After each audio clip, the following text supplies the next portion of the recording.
We've been through hard times and we've made it. COVID shaped us. It changed us.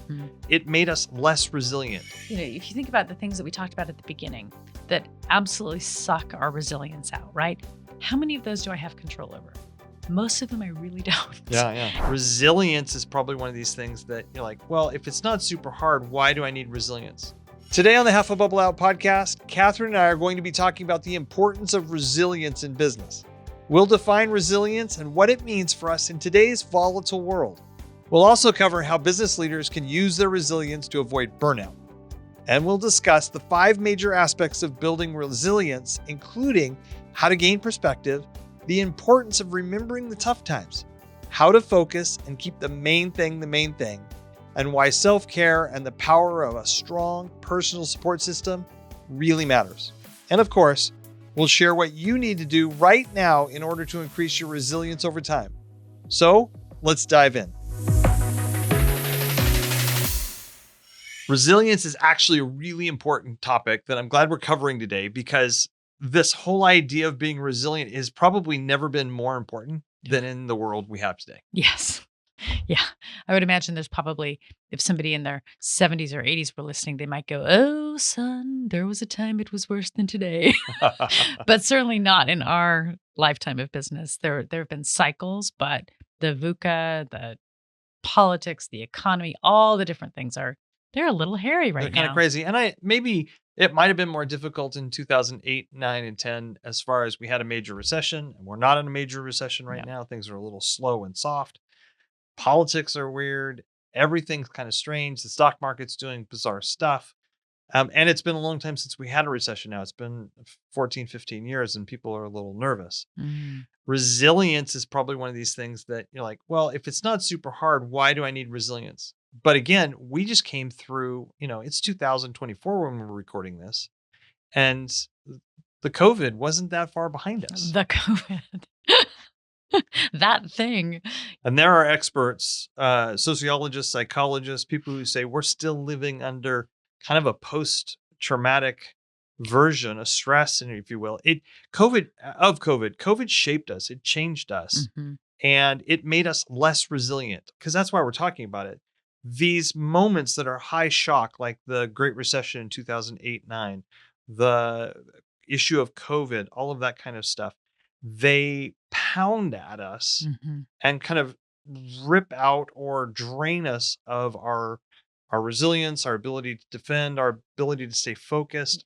For sure. And just the reality that, we get through, I think as human beings, we get through a season and we think, okay, it's done, it's behind us.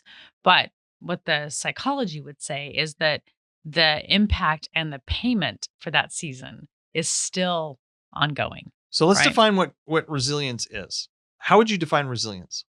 I would say resilience is having the reserves that I need to meet the needs that are coming at me without completely being wiped out. Like just that depth of reserve, that depth of capacity to still have the energy to keep doing what I'm doing. Yeah.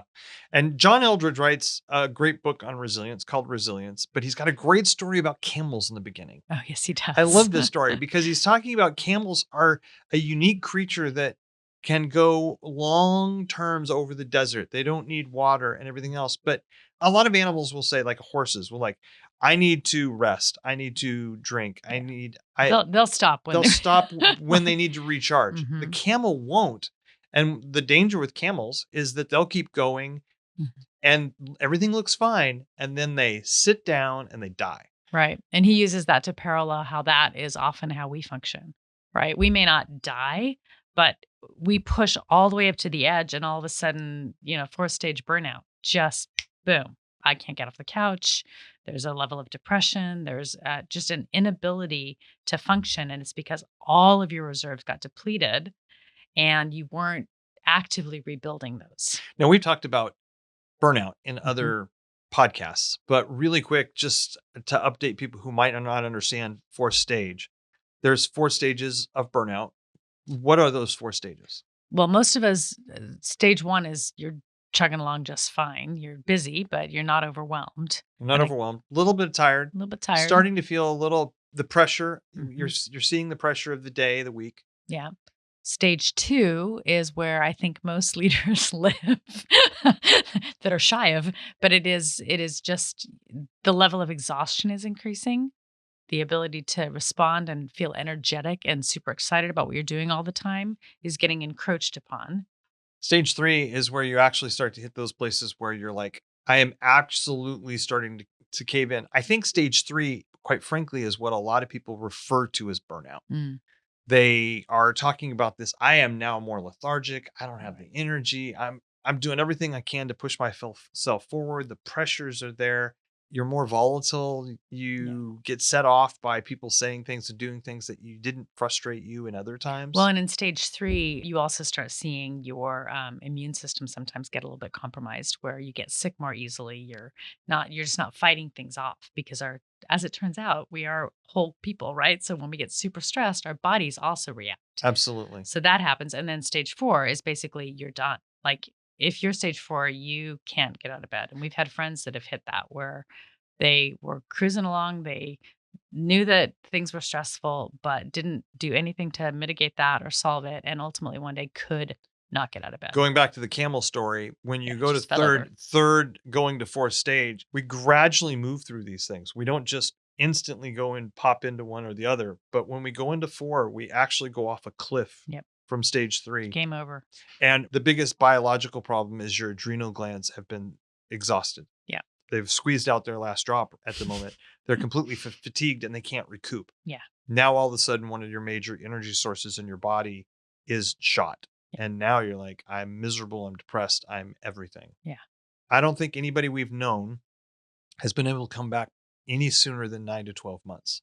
And even then, they have to be careful and they have to redesign how they go back and do business because that is always looming out there. They've seen Correct. it. Yeah. So, part of our desire is to just think through together and think through with you. What does it look like for you to be building resilience? What does it look like for you not to be heading toward that cliff? The first thing we want to talk about in this whole idea of how to be more resilient in business and in life is first, make sure you have the right perspective. Mm, Remember the larger context. It's amazing how often that gets sideways. absolutely. We get down in the weeds. We're just trying to survive and we forget the bigger picture. It happens to all of us. When you get into your place where you're working really hard, because both of us do this at times, and all of a sudden we can get just exhausted. How does losing context affect you? What are you doing? How would you describe the behaviors so somebody can go, yeah, that's me?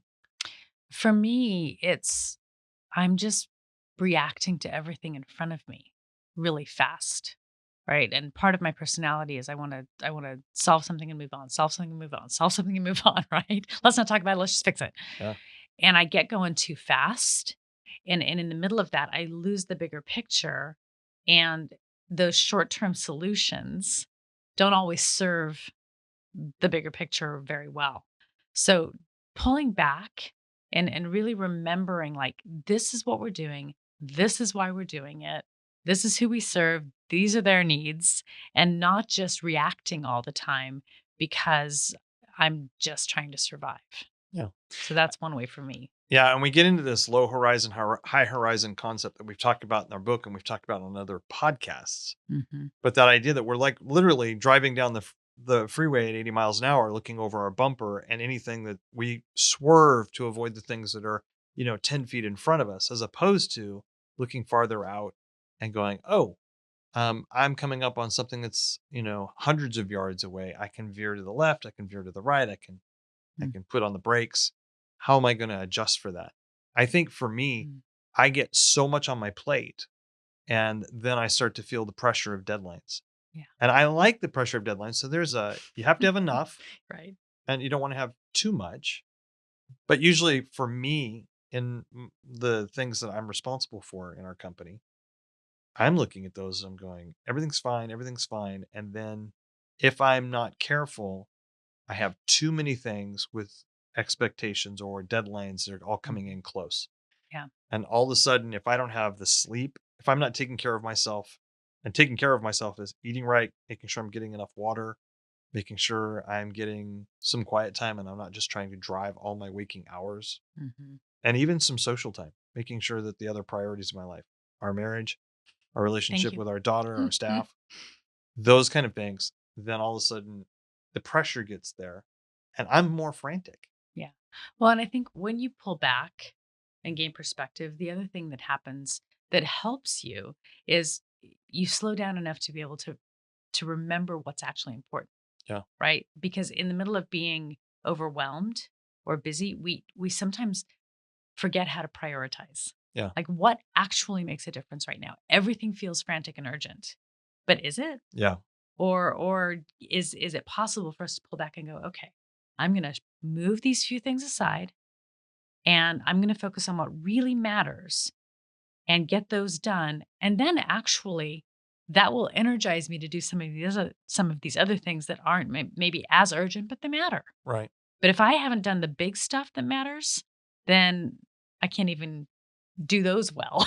And a lot of entrepreneurs are running fast. They're trying to accomplish, we have big dreams and we're trying to accomplish more than might be possible. Mm. We're trying to look at kind of superhuman and you go, wait a minute. I'm in a hurry. I'm trying to accomplish too much. I'm trying to lift too much. Why don't I just do that in a couple of different ways? So that perspective, I think, in timelines and the big picture, 40,000 feet versus in the weeds, Yeah. making sure you're moving Pull back and up, forth. pull up. The next point is remembering, Mm. identifying other difficult times you've been through and survived. Mm. Now, this is as ancient as the ancient of days, Right. right? This has been a principle for a very long time that people have been needed to be reminded of. Right. It's the stories we tell ourselves, Yeah. right? As human beings, we are story people. And when we have stories, those become foundational for us and they help us kind of repack those reserves. So, you go all the way back to Old Testament and you get Joshua leading the people across the Jordan River. And in chapter 4, the, the instruction is build a memorial, 12 stones. Why? So that you'll remember. And when your kids say, "What's that about?" you'll be able to say, "Well, this is what happened." So as we develop those stories of our own, so we can like in our own world, like we can look back at the recession and go, "We made it through that." Mm, I don't even always remember how. But what I do remember is I remember moments of thinking, "We're going to die," yeah. and then not dying. Like remembering those things is part of how you build resilience because you're like, okay, we've been through hard times and we've made it. Yeah. Which is why it's also important that as we're going through life, to make sure that we're building patterns of acknowledging what is happening now. Hmm. So when we get through successes, when we achieve goals, or when we avoid major problems and we've survived or been successful, and remembering those have happened. I mean, we've had to talk a lot over the years. We've had to remember a lot and remind each other a lot. Why are we stressing out? This, we made it through this before. Hmm. And this might be hard. There's no guarantees, but at the same time, the pattern is that's where remembrance is important. Absolutely. Okay. Absolutely. Point number 3, focus on what's most important. Keep the main thing the main thing. Mm. What does that have to do with resilience? So part of what allows us to move forward effectively and keep our reserves and keep that building place is really what is it that I'm supposed to be doing? And really focusing on that with intent, especially when there's a lot of swirling going on. Because one of the things that, if you think about the things that we talked about at the beginning that absolutely suck our resilience out, right? How many of those do I have control over? Most of them I really don't. Yeah, yeah. As it turns out, I can't fix the economy. I can't stop a pandemic from happening, right? All I have is how I respond and interact and live in the middle of those things and how I lead in the middle of those things. So the more that I can keep the main thing, and that may be different for different people. For me, it's how do I just remember again, maintain perspective, come back to what is this actually all about? What Yeah. is the bigger story? And what is my role in it at this moment? That's to me keeping the main thing. No, I like that. That the core values and core purpose, the Yeah. vision, that whole thing of remembering, okay, this is our core purpose. This is what we do. Mhm. This is where we're going, the big vision. There's a why inherent in that, the Mhm. core values. A lot of people don't set those up. Mm. So all of a sudden you can't remember the main thing. What was the main thing again? Why am I doing this? Why I love the idea of setting up not just corporate vision with core purpose, core values, and a big, hairy, audacious goals. Dream big Mhm. and stay focused. But the idea of setting up a personal one Mhm. and having those match. I just met with a young business guy in his late 30s yesterday. Well, it's very clear that he has his own personal clarity on his own core values, Mm. his mission, what he's about. It's interesting because he was talking about the company he left. Again, this is a great message for business Oh my leaders. As gosh. they grew, they became more and more, people call it corporate, but they became way more and more focused on just decisions, business decisions, the money, everything else, Mhm. and driving that. And how do we cut costs and how do we increase revenue? And the margins of what's okay and what's not okay, what fits our values and what doesn't fit our values starts to become questioned, and it becomes questioned by the people working for you. Mhm. And so you see that, so that why do you focus on the main thing? The company vision and the personal vision is really helpful. The fourth thing is good self-care. Yeah. This impacts everything we work with leaders, isn't it? Yeah, and I think the myth sometimes when you start talking about self-care is, "Oh, brother, I'm a leader, leave me alone, I got this." But the reality is we are complete human beings, and if we don't take care of ourselves physically, mentally, emotionally, spiritually, Yeah. we don't have any energy to give. So, to me, this is like the most important part of resilience is really making sure that no matter how crazy the things are out there, you are taking time to do the things that restore yourself, so that you have something to give out of. Yeah. There's nothing will drive you to burnout faster than giving more than you have to give. You can only do that for a certain period of time. And I think many people, you take, moms, you take business leaders, you take whatever, the tendency is to think that somehow self care is selfish, but it isn't. Mm, In fact, I would argue that to not take care of yourself is ultimately the most selfish decision interesting. Why? because all of those people that are depending on you, Hmm. all of those people that need you to be your best self Yeah. are not going to get that if you don't actually practice good self-care. Mm. I agree. A lot of people, this whole idea of self-care and whatever it is, it seems to fall in the qualitative category. But in the quantitative category, in the last few years, we've been working with an assessment called the Judgment Index, Mhm, which actually was some Nobel Prize nominated work decades ago mhm. that really goes, I we can take all of this issue of how are you going to make good decisions? What's your capacity to make good decisions?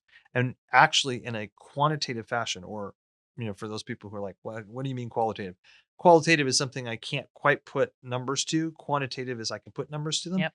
They're a great researcher, took all this work and said, we can help quantify good decision making and we can measure the impacts of things that help it and hurt it. And an amazing amount of the things on a list are impacted positively or negatively by our self-care. We can actually Absolutely. measure different aspects of self-care. Absolutely. And I just to say it part this is a very deep part of if you're going to lead people and you're going to do a good job of it and you're going to do it in a way that's sustainable long term, Yeah. you have to figure out what it looks like to grow personally and to restore your own soul or you're not going to show up the way you need to in the world. Yeah.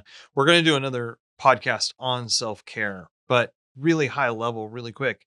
I think for anybody who's going, what do you mean by self-care? We're really meaning taking care of yourself mentally, physically, emotionally, Yep. and spiritually, and making sure that you're getting the nutrients in all four of those areas, Mhm. the conditions you're setting them up so that you can actually flourish and thrive.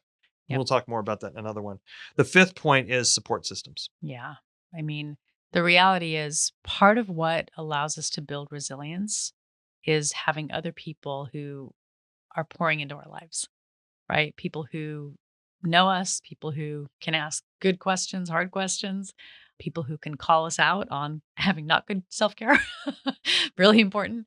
So, having those support systems, family, friends, mentors, super, super critical and really helps you not deplete all of your reserves and really build resilience to be able to make good decisions and move into the future no matter how crazy the world is. There is research that's been coming out more and more lately with different studies that says that the number one characteristic above all else is a strong community, Mm, a strong support system of relationships. And that's tied to success. Nobody who's really successful in all areas of their life in kind of a holistic way has is on their own no. by themselves. It's critical to have those things, to have those relationships in all areas of our life.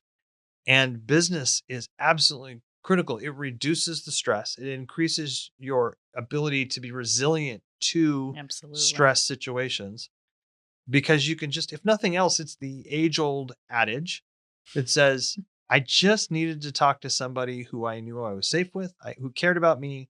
And I just needed to sit there on the front porch, the back deck, get a drink, whatever it was, and just go "Bleh," and have Yeah, somebody listen. right. And have that person say, you know what? It's going to be all right. It's going to be all It's right. going to be all right. As the old favorite card of mine says, it's going to be all right in the end. If it isn't all right, it isn't the end. In the end, yeah. So I think those 5 characteristics, Mhm. perspective, remembering, focusing on what's most important, good self-care, support systems, are critical for building resilience.